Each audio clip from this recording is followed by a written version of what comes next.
चोरी ही नहीं करता है, कवि भी करते हैं। एक कवि की चोरी की 2 पंक्तियां देखता हूं, फिर मैं आगे बढ़ूंगा। एक कवि की रचना से 98% चोरी का बरामद हुआ माल, पूरी रचनी चोरी की। एक कवि की रचना से 98% बरामद हुआ चोरी का माल। जिज्ञासु श्रोताओं ने जांचकर्ता से किया सवाल, बताइए 2% क्या लिखा था? बोले भैया कामा और पूर्ण विराम उसी का था।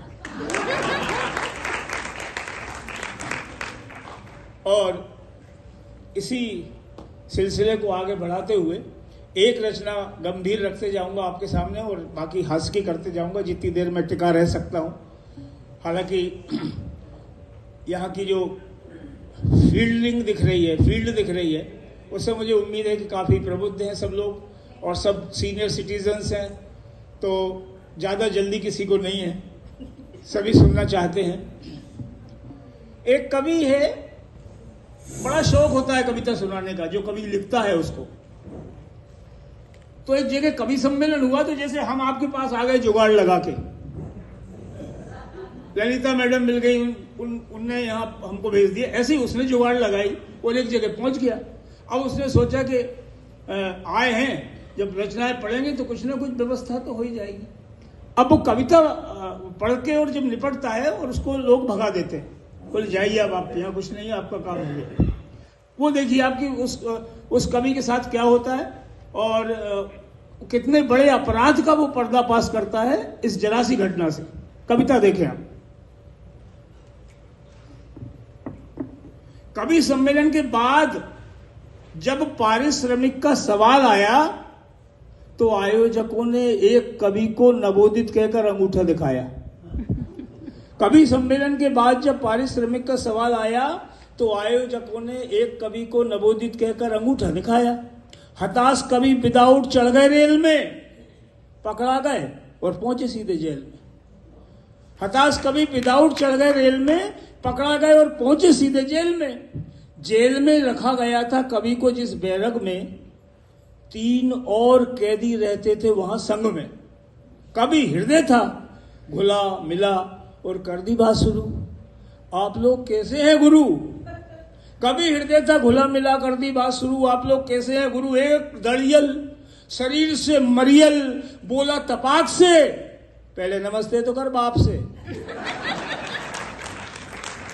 एक दड़ियल शरीर से मरियल बोला तपाक से, पहले नमस्ते तो कर बाप से। फिर पूछना हमारा हाल, बीड़ी निकाल।